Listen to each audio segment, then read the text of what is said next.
So today I'm joined by Dr Phil Hopley, who's a psychiatrist from Harley Street. He also works closely with the Priory. He is an expert when it comes to sustaining performance at a high level. He works with a lot of athletes and a lot of top CEOs running some of the top businesses in the country. Philip, welcome to the show and thank you for joining us. Thank you, Matt. Lovely to be here. So the first thing I want to ask you is, you're a doctor. What's your view on the virus and the situation from a medical point of view? Sure. So look, I'm a psychiatrist, but I'm still very well connected to the general medical world. And as everybody knows, if you've been following the media, this is a very dangerous and potentially fatal virus that people are trying to avoid, but many people have been affected by. The impact is really clear. If you're someone who's got underlying health problems or you're elderly, there are serious risks of developing a severe illness. The vast majority of us, fortunately, 80% of the population will pick up the infection, but will have mild symptoms and won't be significantly impacted. Okay, now obviously this is a threat to people physically, but the disruption is really quite, I don't want to egg it up or anything like that, but it is quite a serious impact on not just the economy, but the household. What are you seeing amongst your community in terms of how this is affecting people psychologically? So the number one impact in the psychological space is anxiety. I would say it would be unusual, probably worrying, if someone didn't have a degree of concern about what's going on. What we're seeing is some people are finding that anxiety is overwhelming for them.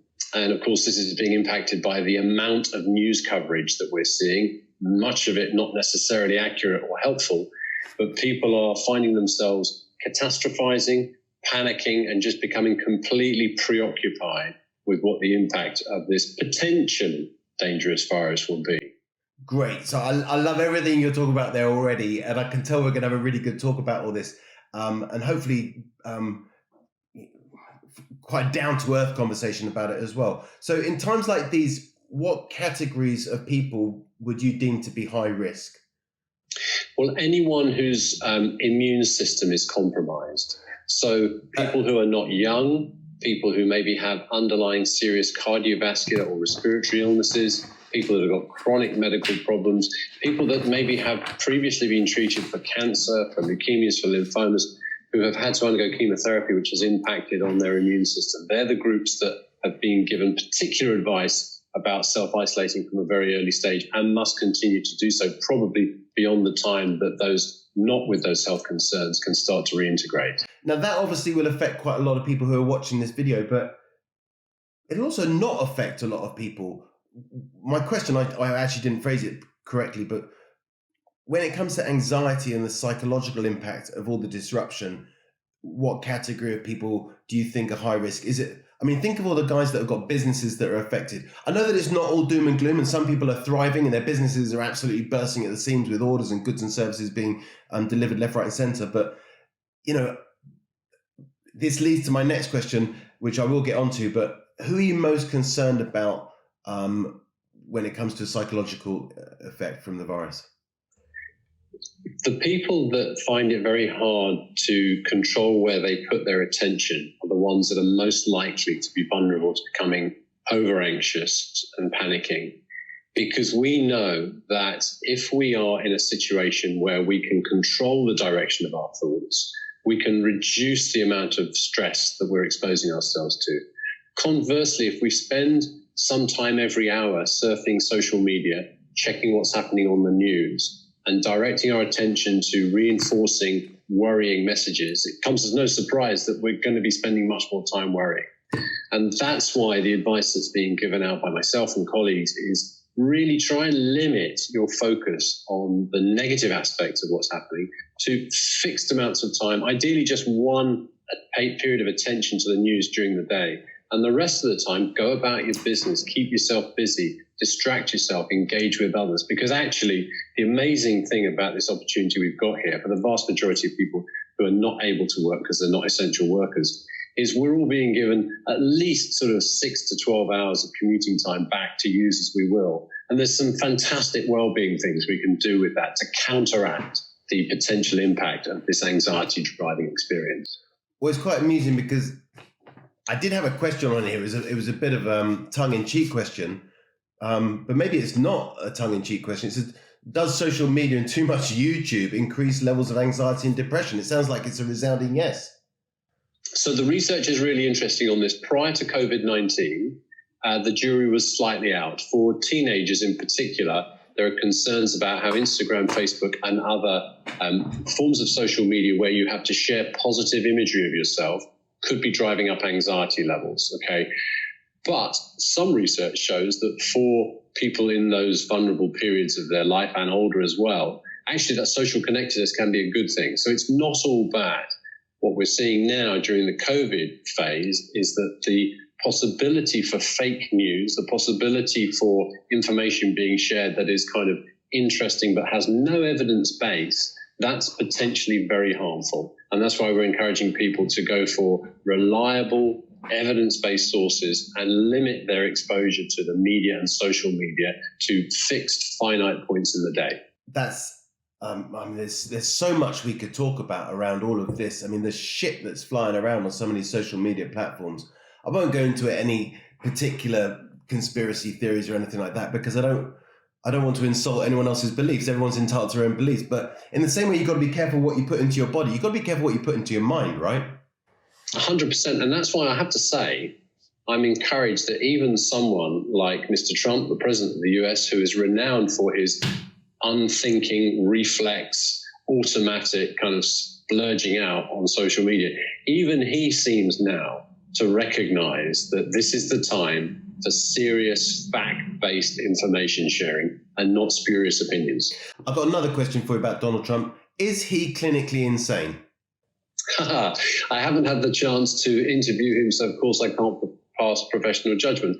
But it's a very interesting question. It's a very interesting question. There was a group of psychiatrists in the States who came together and collectively said that they'd gone through some assessment processes, and their conclusions were that he definitely met the criteria for narcissistic personality disorder and some other, if you like, unhelpful forms of personality. Yeah.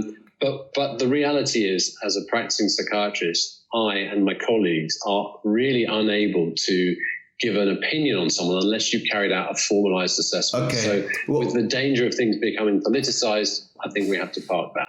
Yeah, well, I'm not a psychiatrist and I can comment. I think he's definitely a complete nutter. So I want to get onto the difference between good stress and bad stress, because this is something you and I have talked about before. How would you differentiate good stress and bad stress? Well, potentially, the key difference is this. Good stress is that stress that is short-term that we can then move away from. Because without some form of demand, our performance tends to just fall away. If I look at my teenage kids at the moment, 2 of them over the moon, they don't have to do GCSEs, they don't have to do A-levels.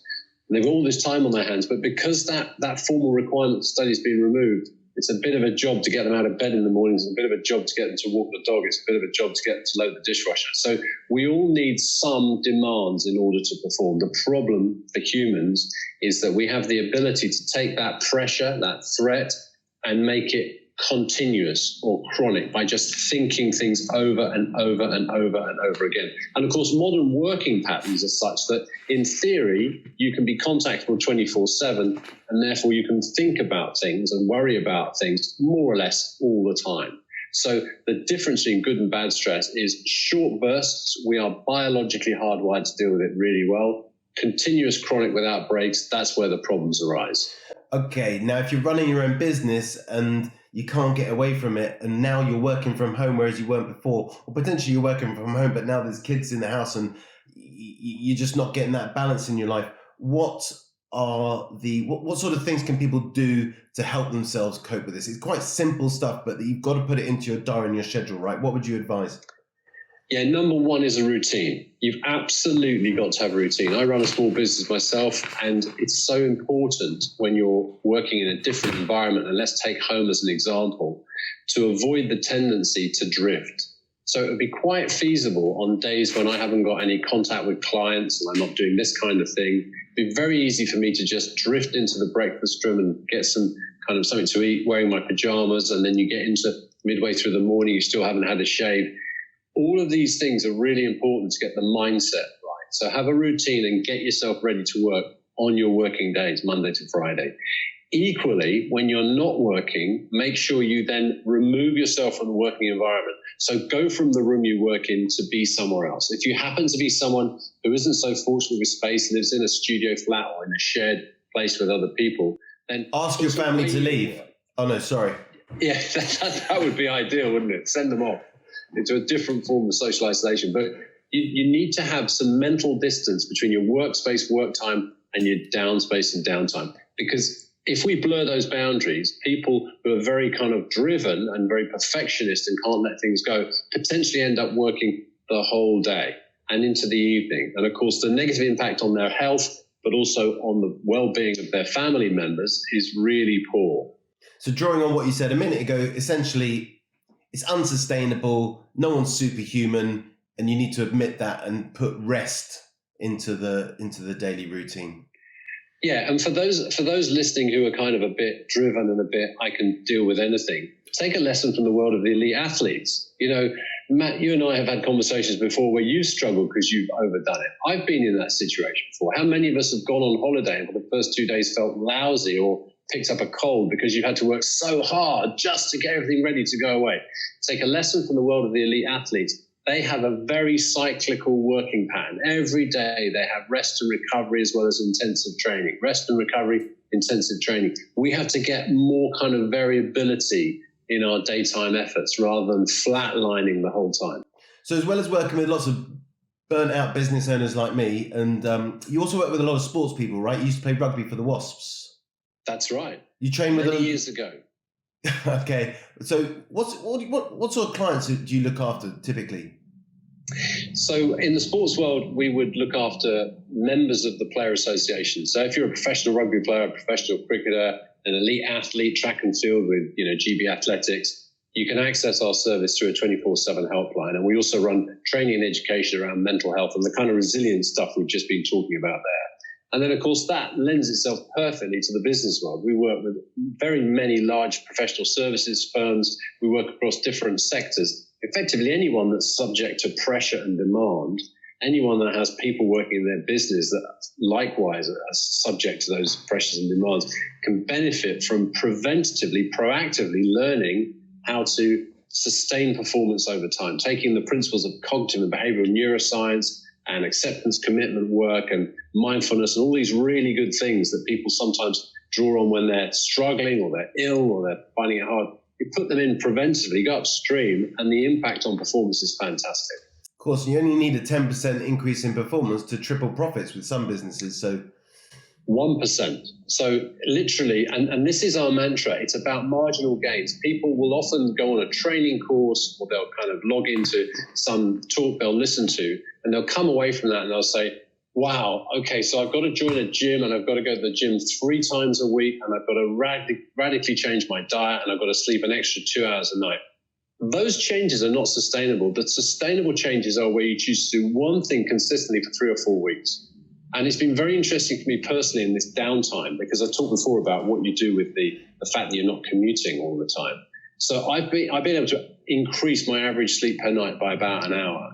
And what I've noticed, and it may be linked to the fact that I've given up booze for Lent, so I haven't been drinking any alcohol for the last few weeks. What I've noticed is that my resting heart rate has dropped by 10 beats per minute over a 3-week period, just with those 2 very, very small changes. What's a normal heartbeat? Sort of 55 beats? Making little changes and seeing what happens. What's a normal heartbeat?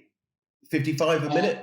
I mean, it ranges for different people. So, I mean, my resting heart rate's quite low because I'm a former athlete, so it's high 50s, so I'm down to high 40s. But it doesn't matter where you start on that scale. What I'm showing is that just with some small changes, we can impact some significant changes in our well-being, measurable changes. That's where things like Fitbits and wearable technology come in very handy. And a drop in the heart rate, would that be cholesterol levels?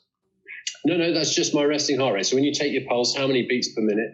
So that's an indication of cardiovascular fitness. Okay, I was wondering if it had dropped because you were boozing too hard before Lent, basically. But we'll move on. I'm sure that was part of it. So one thing I think we should definitely be talking about is the stigma around mental health. If you run a marathon and you climb a mountain and you're physically exhausted, everybody understands that. But if you put your mind through something an endured period of hard work, and then you become physically exhausted. Why is there such a stigma around that? I think it's fear. Primarily, I think it's fear. I think people, there's that term, the fear of the unknown. You know, historically, people have grown up in societies in the UK where we're stiff upper lip, everyone carries on and does their thing, and we're all going to get through this, it's going to be fine. And we're not encouraged to talk about our emotions. So our generation, Matthew, have certainly grown up in environments where through school, through families, through sporting kind of organizations, clubs, the attitude is you just kind of, you show you're a tough guy. You can kind of get through this. And actually, what all the research is showing now is that if we can teach ourselves to be comfortable talking about emotions, and our kids as well, it makes us more resilient, much, much more resilient, because we can then recognize in others that they're struggling and we can make changes. So what we're looking to do is intervene before people really start to fall off the cliff at the stage where they're starting to get, as you use the phrase, burnt out, where they're fatigued, they're exhausted, their focus mentally is not so good, the effort they're putting in to get work done seems more and more and more difficult. That's a really important warning sign that we've overdone it and we need to get some kind of rebalance. So for me, I think the stigma comes simply from a fear of what this means. But as we've seen over recent years, people, celebrities, sports stars, people in public office and others coming out and speaking about the struggles they've had with anxiety, depression, stress, burnout, whatever, it leads to a very positive ripple effect. People watch them saying, well, if that person can say this, then it's okay to do it. And so I encourage everybody that I work with, when the time is right, for them certainly at home to share with their nearest and dearest. And then beyond that, if they can do that, even better. Business owners, business leaders are in a brilliant position to be able to just kind of take a lead in this space and show that it's okay and it's safe. And I think we're in the middle of a really nice, slow evolution in this. I think it's really important. I came out fairly recently and just said, yeah, I don't mind admitting that when my wife was having chemotherapy and surgery and with 2 young kids in the house and certain people breaking contracts and, you know, all that stuff is totally normal. It's totally natural. And if me putting my hand up and saying that I found it difficult helps one other person and their family, then I think it's worth doing it. And I would encourage others to do it as well, but do it elegantly. I noticed last week, though, when I did it, that for whatever reason, some people were uncomfortable with me doing it, and a few people no longer follow me, which is fine, and I'm okay with it. But why would someone react like that? Is it because they look at someone declaring that they had a rough time psychologically with stress and anxiety or whatever for perfectly normal reasons? Is it because they think that's weak, or is it their own fear? So everybody will put a different meaning wrapper around their perception of what you did. In my experience, for a lot of people, their discomfort with this is because they actually feel anxious. They probably relate to what you were saying. And that probably makes them feel uncomfortable. And because of that, we trigger what's called the fight or flight response. So we're triggering either getting ready to take something on or flight, run away. And so that's an example of avoidance or running away because they're uncomfortable with what's there. One would hope that they will be exposed to something else somewhere else and they'll come to a recognition and a reflection on what they did and see that actually it was just their emotional response that led them to make that choice, which at the time seemed like the right choice, but maybe in retrospect they will hopefully see it wasn't. That's a good answer. Or maybe they just think I'm a dickhead. Anyway. Denial is one thing I want to talk about as well because, I pride myself on working really hard and putting in long hours. And last week I worked till 2:30 more often than not. But having been through a few cycles myself, I know that it's unsustainable. And I was very quick to go back to your excellent QTV video, which is on our YouTube channel, because in that short 20 minutes, you deliver very elegantly and very concisely with all the charts exactly what people need to do to sustain a high level of performance. And I went back and I plotted out how I spend my time. I plotted out my daily routine. I need to put exercise in there because like you can exercise at home. It's very easy to do. In fact, we've got a good video of you exercising at home. We're going to cut it into this interview, I think, if that's all right. Yeah, of course. But I think awareness has really helped me personally. Yes. You just got to know when to put the brakes on a bit, right? So yeah, the starting point for me is can we just encourage people to stop and just think about what they've been doing and just develop a bit of self-awareness and understanding? And quite often people are doing the wrong things or not doing the right things simply because they haven't got the insight and understanding as to what the right things are. They've probably heard about it loads, but they probably haven't got the evidence in front of them or recognized how important it is. But once you start down this track, as you found yourself, Matt, the returns are unbelievable. It really does make such a difference to our sense of well-being and therefore our productivity and therefore our ability to be with others, and it's a no-brainer. You're absolutely right, because without wanting to talk about myself all the time, but if I hadn't sorted out the challenges I was going through last year or the year before, I'd still be struggling. I'd probably be asking people to give me a job or something like that. But instead, I took a break, I rested, I explained it clearly to my family, my team, I sorted it out, and I've started another business. And you've got to get off that unsustainable chart where you are going to crash and burn and onto some consistent, sustainable level of performance. But I want to get onto the really crucial part of this whole interview, which is, what does prevention look like and what is the cure? But first of all, what does prevention look like? So in the world of mental health, prevention really means understanding the way in which our bodies and minds interact with the demands around us and what the needs are. You think about anyone that's got a car. You wouldn't go a year without changing the oil. You wouldn't be allowed to not have an MOT.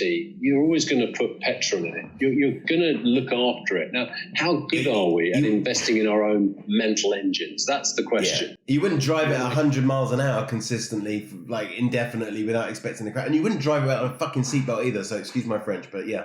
Yeah, no, exactly that. So there are many, many things we can do in order to prevent our mental health from deteriorating.